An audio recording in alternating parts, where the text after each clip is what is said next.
Right then. Off we go. Right here.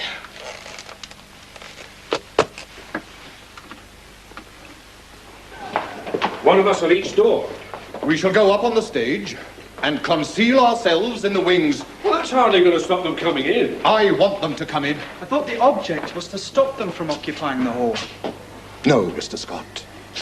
The object is to get the name of every single child misguided enough to participate in this act of wanton rebellion. But if we prevent them from coming in, that'll be the end of it. There won't be any need to take any names. On the contrary, there is every need. It's Radio Grange. This is the message from the pupils of Grange Hill. Your radio station has been taken over on your behalf and is now broadcasting solely for you. We intend to occupy the radio and to remain on air for as long as we can. Please support us in this by peacefully occupying the rest of the building during the lunchtime. We repeat that all resistance should be peaceful and should continue until our demands are met. So stay tuned to this channel. How was it? Really good, great.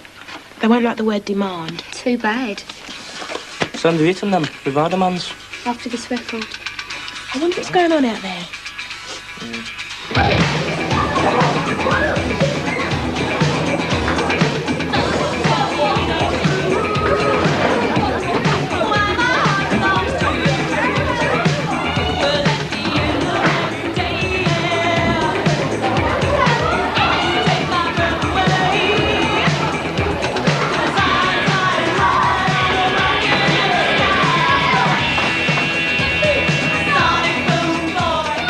Every one of us is the subject of a closed profile, reports which are about us but we're never allowed to see.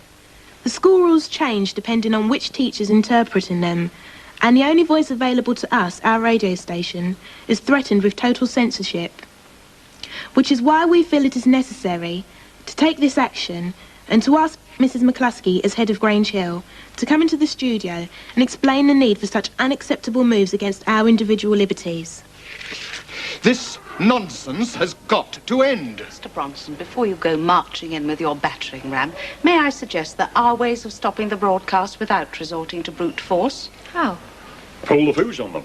Well, then the rest of the school will grind to a halt as well. I could agree to meet them. Surely you're not serious. Providing the interview takes place in my office and on condition they abandon the sit-in. Miss Partridge, would you care to put it to them? I'll try. Then I shall accompany you. Mrs. McCluskey, there's no way we can budge those pupils from the classroom. Why should we want to? This way we have them nicely contained. But just in case Miss Partridge is unsuccessful, perhaps we should formulate an alternative plan. Pulling the fuse? Perhaps disconnecting the speakers would be less disruptive to the school as a whole. Less disruptive. She does know what's going on out there.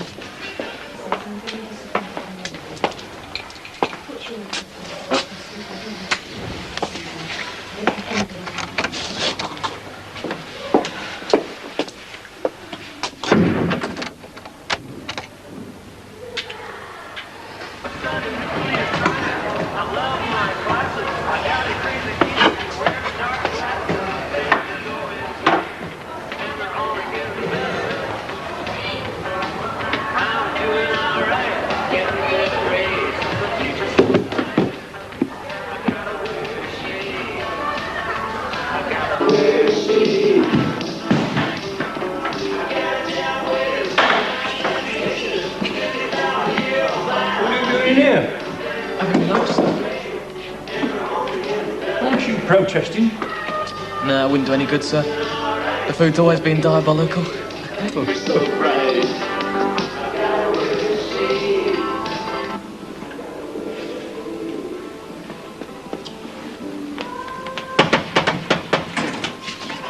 Quick, love has arrived.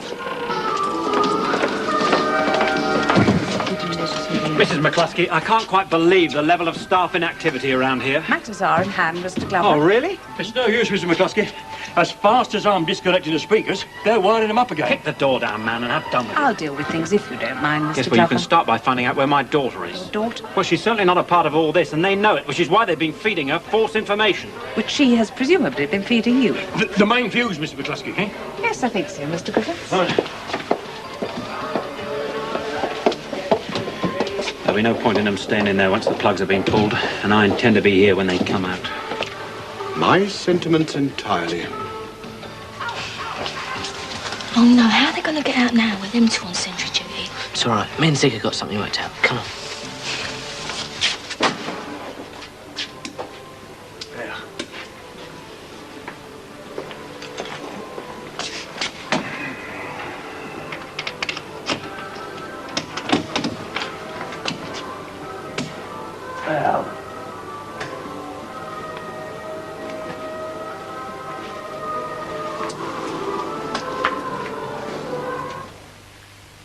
Okay, Zig.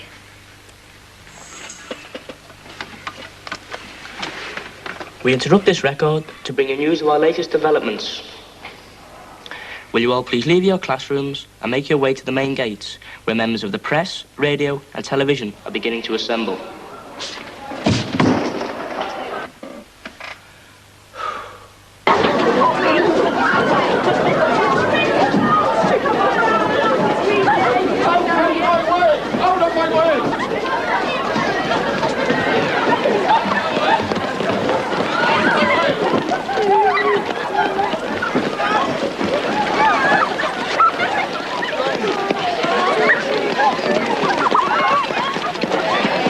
Alarm.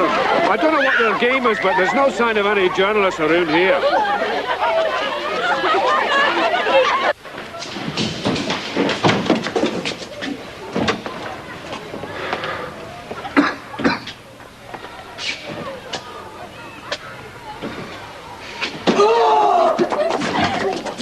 Right, ladies, this way. Quick, this way, right, that's it. Well, we seem to be outmanoeuvred at every turn, don't we? I wouldn't quite say that. They have had to abandon their broadcast. My ears seem to tell me otherwise. Where's that coming from? Excuse me.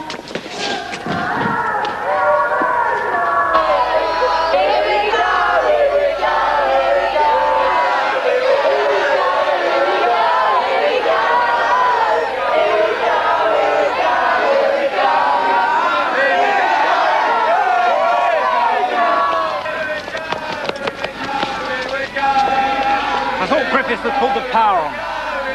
Separate fuse box. Clever.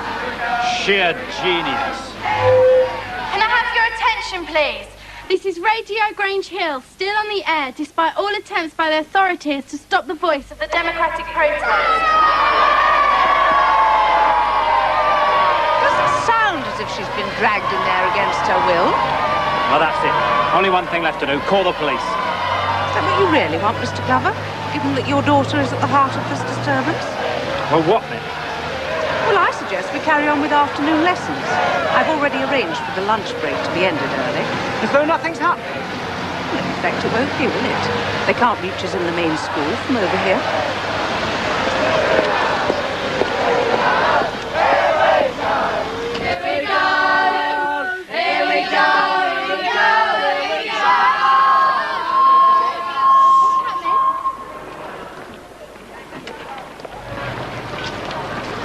Well, there they go.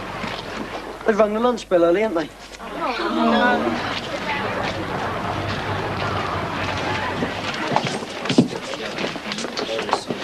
It's all I've asked them to do is to stand up to authority, and one pressing the buzzer gets them running back to their class. Look, I wouldn't worry about it. All right, it's just something's gone wrong. Everything else has gone to plan, isn't it? Nearly everything else. I take it these tins of spam are supposed to have keys with them. Maguire, didn't you check? Yeah, well, you got them off the shelf. Well, that's great, isn't it? No tin opener. Looks like bread and mild. Oh, terrific. We're starving here. Yeah, well, there must be something else to eat. As it happens, there is. Oh, yeah, Grange, I forgot all about you and that. What's it got? Rolly, you're dying, then. Look, I'm dying here. Give me a piece. Oh, Well, they got a bit of sweat in the bag, that's all. Oh, God. Look, just leave them alone, all right? Oh. So the cakes are a bit manky. But then what do you want for nothing? I was only going to sell them for what they cost me. Grange, you were going to sell these? I can't make a living, Banks. Forget it. Right, is that a 5p? Forget it, Gonchi. A 3p?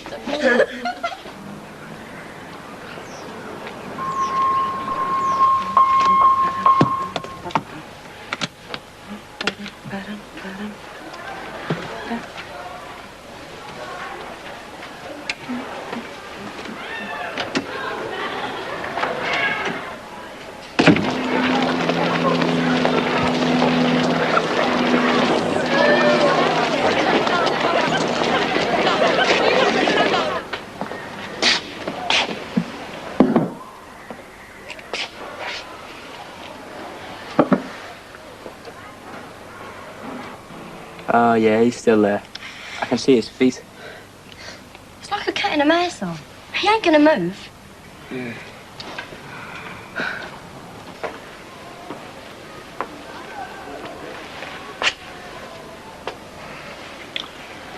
Mrs. McCluskey? She has gone home. Leaving this lot to run amok again if the fancy takes them. She seems to feel that without an audience to play to, they will soon lose heart. And if they don't? Well, it's not as if we don't know who they are and where they are. Her sentiments, not mine. And do you agree with them? Most certainly not. Neither do I. My daughter's still in there. I don't intend leaving until I've got my hands on her. Kendall, what are you doing here? Them your cars outside?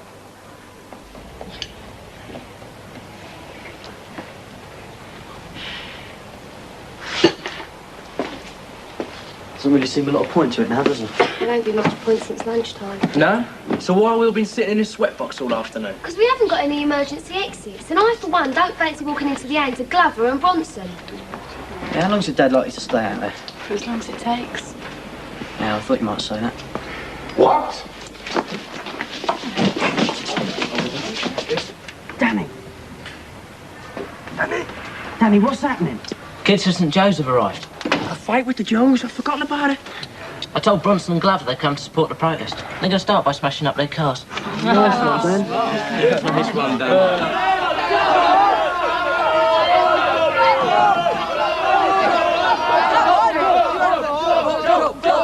What is going on here? And what's it got to do with you? I am the deputy headmaster of this school, and I warn you that if there is so much as a scratch on either of these vehicles... Nothing as far as I can see. You can count yourselves lucky we arrived in time. In time for what? We weren't going to do nothing to the cars. That weren't the idea. You lot started it. And you were obviously happy to join forces with them and help in any way you could, hmm? What are you talking about? Help who? Then why else are you here? Well, boy... Morris. Oh, my goodness.